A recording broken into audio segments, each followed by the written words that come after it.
Hi, welcome to another edition of the Alan Rosenberg Show. It's about 10:45 at night here, and I'm tired, worked all day, had the firehouse, gonna go to sleep, and all of a sudden I thought of an idea, went downstairs to my archives, figured it'd be a one-off, but lo and behold, I think this could be a series.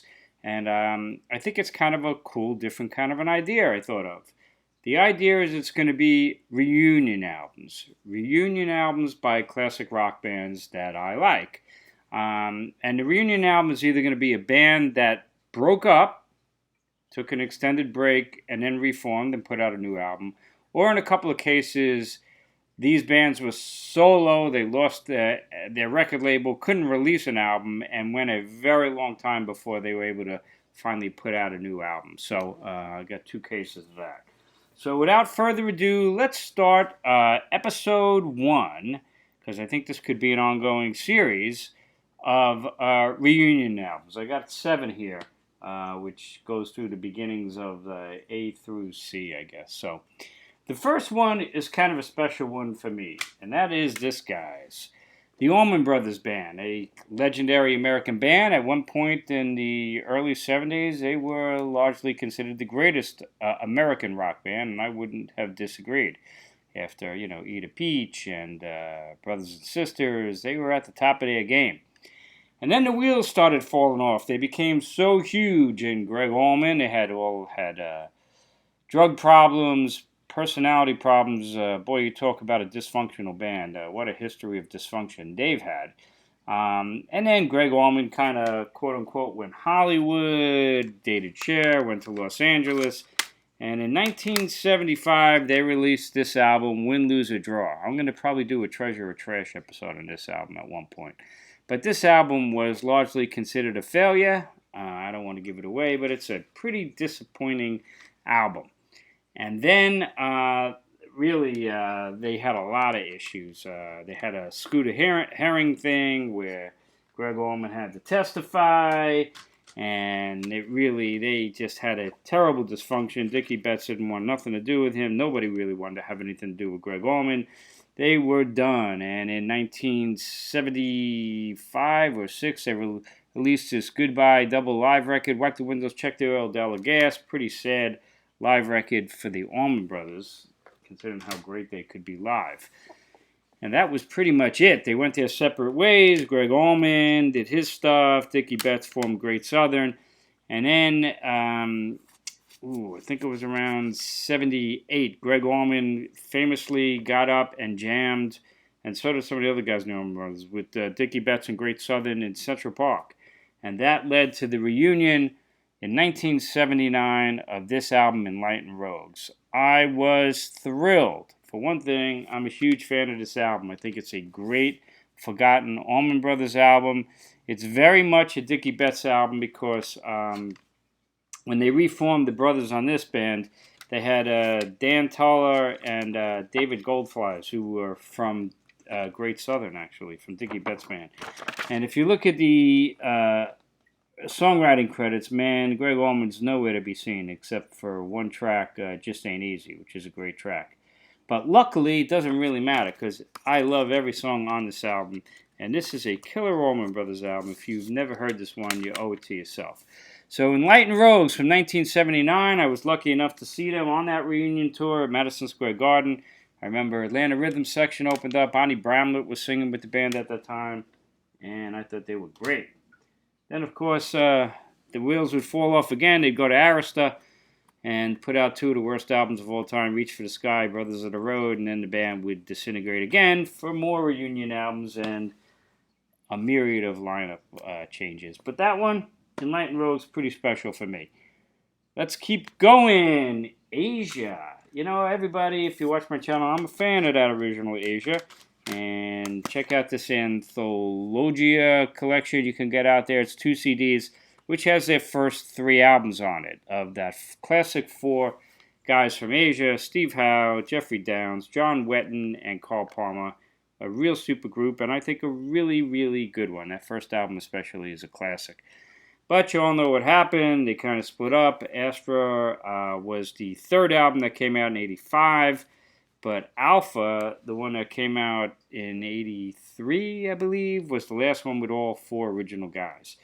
Then Asia had a million different lineups, and John Payne had his version of Asia, and nobody took them seriously. You know, just lots of releases, but nobody cared about it. And then, lo and behold, in 2007, so remember, 2003 was the last album with the 4 guys. They got together, played some shows in Japan and elsewhere, released this double one called Fantasia Live in Tokyo, and it was a really good live record. I really liked it. It's a good tour. They did a DVD of it as well. And that led the way for this one. Phoenix, perfect title, as they rise from the ashes. This came out in 2008 with the original 4 guys, and it's a really fine record. If you like Asia, you'll like this. A couple of great tracks on this. An Extraordinary Life. What a great John Wetton track. It's the best track on it. I think that's a really good one. But I Will Remember You is kind of that kind of Asia kind of ballad. That's real good. Some real good rocking things on here. Alibis, I remember. It's another one. Never Again. It's a fine record. And proof of it, they kept going. Then they put out Omega, the original 4 guys, and Gravitas. Really nice packages with that Roger Dean artwork that they always have. And they did another one called 30. I saw this tour as well. XXX for 30 years. Good stuff if you like Asia. But it all started with that Phoenix collection. Let's keep going to one of my favorite bands. There's a video playing back there because they did a Treasure of Trash. We're talking about Blondie. And in 1982, the original band released their final record, The Hunter, which I did a video on. Again, I'm a big fan, you know. I think it's a pretty damn good record. It's not the best Blondie album, but it's certainly far from terrible. But that was 1982. The band splintered. They did not have a good tour for this album. They were done until 1999 when they reformed, not the full original band, but the 4 main people, plus they had a session bass player, a session second guitarist, Debbie and Chris Stein and Chris Destry, and there they are, the guys, and they reformed Clem Burke, and they did No Exit, and it was a really big hit, especially in the UK, where the album went to number 3 and had a number 1 hit with Maria, a great song. But Maria's killer. No Exit is a fun track. Nothing is Real But the Girl. It's a little bit long because it's a CD, but it's a fine album. They also did a live one from that tour as well. And they've kept going ever since. Still releasing new stuff. Always good to have Blondie back. I don't think any of their reunion albums equal their classics, but great to have them back. Blue Oyster Cult. Now, it's a band that never really officially broke up, but they've gone through a myriad of changes and didn't have a record label for a really long time. They had released this album, Club Ninja. This was like in '85. The one before this was in '83, which was Revolution by Night. They were not big hits on Columbia. After that, and I have it in the box set, they released Imaginos, which I guess that was around '88, which really was supposed to be an Albert Bouchard solo record, but the label pushed it out as a BOC album. So this is really the last true Blue Oyster Cult album. Club Ninja in '85. And then they kept struggling along. They got dumped by Columbia. They couldn't get on a record label. They would tour different lineups. They stuck with Eric Bloom and Alan Lanier and Buck Dahmer, and then some session guys. They finally released this one in what the hell year was this one? '98. So 98 after '85 with Club Ninja. Long break. Heaven forbid. A pretty heavy record. And they did another cover of In Thee. Still Burning was like a follow-up to Burning for You. But Harvest Moon was a great track. This is a really heavy Blue Oyster Cult album. They did another one after that. Curse of the Hidden Mirror was another follow-up. But it was nice to have him back. Did not care for the album cover. But if you took off the CD, oh, who's that lady? Morgan Fairchild. Better cover, I think. Anyway, Blue Oyster Cult. Big fan. All right, let's put that over there. Let's keep going. Blur. Obviously, legendary UK band like Oasis, and they kind of split up. Last one I got was this one, the self-titled Blur record. This came out in like 97. 99, they released 13. 2003 was Think Tank. I don't have any of those. I really like Blur. I have most of their albums. I don't have all of them. They get more artsy as they go on. This album was the last one because I just wasn't that thrilled with it. Then in 2009, they put out a nice finale compilation. They have another double best of. This is another one, a beginner's guide to Blur called Midlife, and this covers their latter-day stuff as well. I actually prefer the other double one because it's earlier stuff.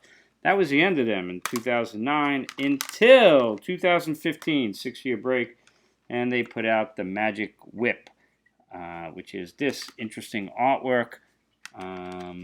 They have a new album out now too, but Magic Whip, which didn't do that well for me. I just didn't play it that often. But Blur, really fine band, and took a big break. They split up and then got back together. This is an interesting one, the Cars, and this is what made me think of this whole topic, because this year I picked up this album because it was cheap and had no expectations, and I was surprised how good it was. So if you have this box, this is the original Cars albums. The last one, of course, was Door to Door, which came out in 1987. It was not a hit. It had that one great song, You Are the Girl. But it's about the lamest of the Cars albums. Really, That was the end of them. And again, that was 87. Rick Ocasek had a long, distinguished solo career. No huge records. Benjamin Orr did... his solo record had a big hit on that. That's a pretty good record as well.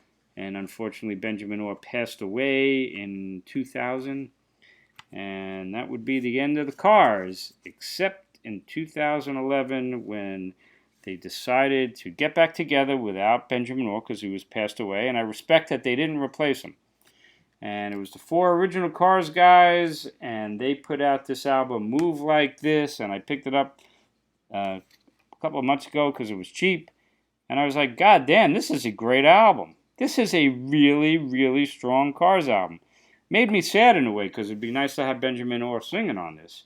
But even though Rick Ocasek sings all the songs, it's a really good record. You should check this out if you like the Cars. One more we're going to talk about, a really interesting, talk about dysfunction. Let's talk about Crosby, Stills, Nash, and sometimes Young. You talk about a band with reunions and dysfunction, but this one I kind of have a little bit of a personal taste in. So their last really big Crosby, Stills, Nash album was this one, Daylight Again. This was back in 82, Wasted on the Way, Southern Cross, a big record. And then they are just notorious for putting out lousy stuff. I mean, all the guys, they have great stuff and classic stuff. Certainly the beginning of their career is classic. And this album was fine. The one before that, C&M, was really strong. But, a lot of people who say they love Crosby, Stills, Nash, and Young, they don't even know any of these albums that they put out. In 88, they put out a CSN&Y album with Neil Young, but they were in bad shape, like Crosby was in bad shape. They put out the album American Dream. Neil Young refused to tour for it. The album was not a big hit. And that was in 88. And then what did they do after that? Around 1990 or so, CSN put out Live It Up. Remember that album? It had like hot dogs on sticks on the covers. Probably shows you how good that one was. And then in 94, does anybody remember After the Storm? Probably not. They got dumped. They couldn't release an album. Their record label, they were unsigned. And then on their own, they started working together, Crosby, Stills, and Nash. Young heard some of the stuff that they were doing. He was like, this sounds pretty good. And Young joined them, and they put out this one, Looking Forward. This really is a reunion album. This came out in 1999. They were not on a label. Neil Young got them re-signed to Reprise, and this was going to be a big deal. They pushed it. The band toured in a huge way because you're talking about 1999, the year of the millennium. And I actually saw this tour at Madison Square Garden as well. It was a big deal, big booklet tour program, and they played a really long set. Jim Keltner was the drummer. I did not think they were great on that tour, but it was a long set, meandering and a little heavy with the drums, I felt. But anyway, this was the reunion album, Looking Forward, and I had picked it up because I was seeing the tour, and honestly, it's just okay. And Neil Young is on it, but it's just okay. The best thing on this album, I thought by far, was a thing called Sanibel, which was the last song on the album. That was a great, beautiful song until I realized none of them actually wrote it. I think Graham Nash sang it, if I remember right. But it's pretty good. Pretty good record. So there you go. And then that would be that. That was 2000. And then, again, Crosby, Stills and Nash, they can't really draw that much on their own. Small places, you get Neil Young involved, they become a much bigger deal. And then Neil Young did Living with War, and then he did that on his own, but they toured CSN&Y and put this Deja Vu live out. And this was live versions of a lot of his stuff, but with the Crosby, Stills, Nash guys on there. Really good live record. This is a strong record if you don't know this one. They did a movie on it also, which was pretty interesting. So there you go, episode 1 of Reunions. I think it's a pretty cool topic. And as I quickly was looking down there's a lot of these I can do. So I think over time I'll start doing episodes on reunions. Let me know what you think. If you're new to my channel, please hit subscribe. Check out my other videos. I hope you enjoy it. It's all passion, no scripts, just talking about from my heart. And check out my other videos. Most importantly, stay safe, stay healthy. I'll see you next time on the Alan Rosenberg Show, and have a wonderful night. Take it easy.